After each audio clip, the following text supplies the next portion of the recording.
this day be on our minds, from our lips, and in our hearts.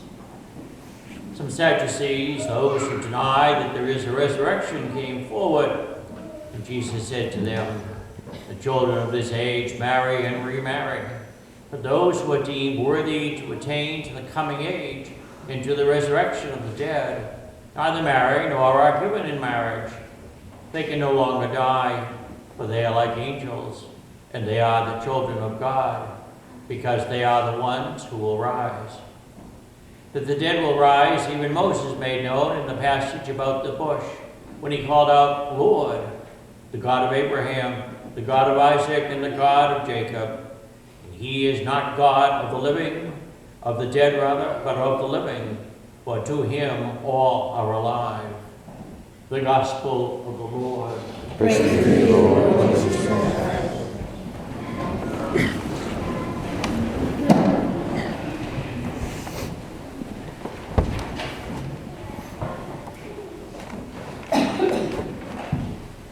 As I came into the church yesterday, I noticed that Father Mark continues to have this poster up here about priesthood, what's your call in life, and that's really what we're going to talk about for a bit today.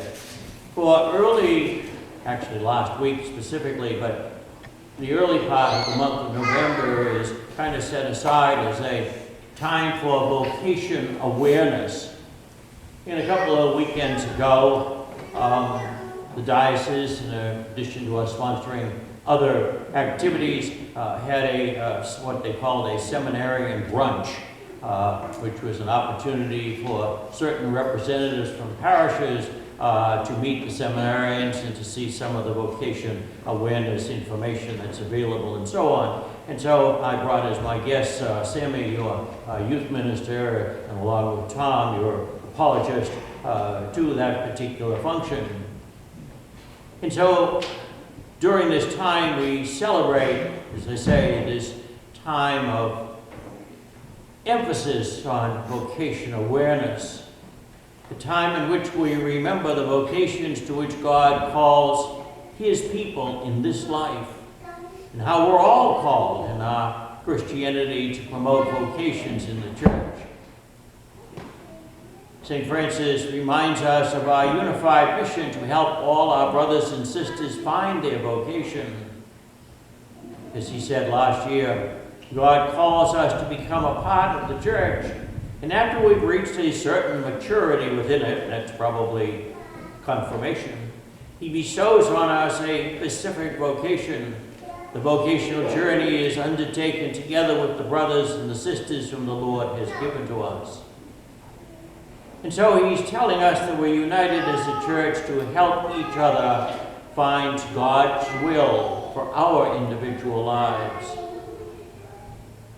The gospel last weekend brings an awareness of our vocational call in a unique way.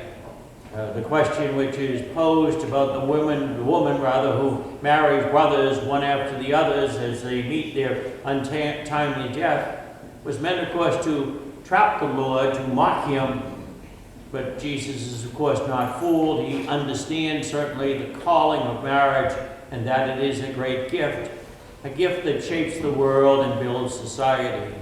And he rejects any mockery of marriage.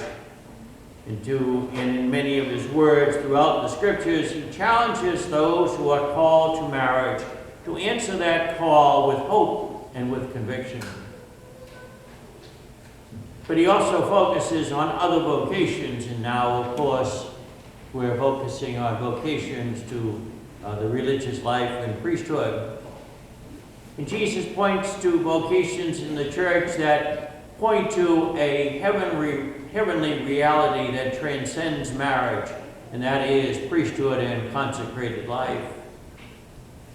We are reminded that priests are called to unite themselves to the church, to guide new members to the future, when we all will be united completely with the Lord. The consecrated and religious women and men of the church point to that same future reality.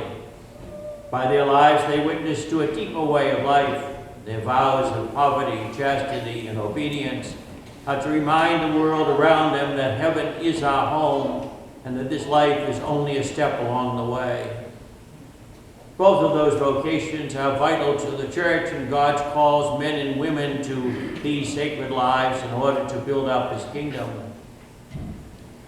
The women and men religious, the priests, the seminarians, the people in religious formation today depend on your prayers, as do those who minister throughout our diocese and beyond. Today we celebrate those who have answered the call, and we thank them.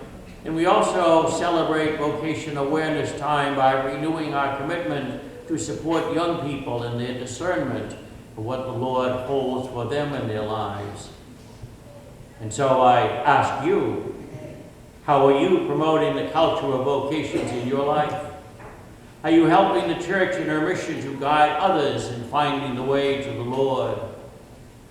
Families, we ask that you pray for your children, with your children, for our seminarians and religious in formation, that you talk about vocations with your children so that they might know that consecrated or ordained life might be their calling also.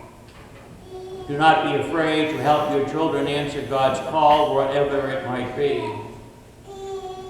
And parish leaders, ministry leaders, and so on, renew your commitment to supporting vocations. Never be afraid to talk with one of your young sisters or brothers in Christ who show signs of holiness and signs of a calling. Encourage them to think, to pray about the possibility of being a religious sister, religious brother, a priest, or a consecrated person. For God does call, and we must be willing to help people listen to that call. And we also ask young people in the parish to open your hearts to the possibility of God's call. For he's made each of you for a purpose. Never be afraid to respond to the Holy Spirit which moves in your hearts.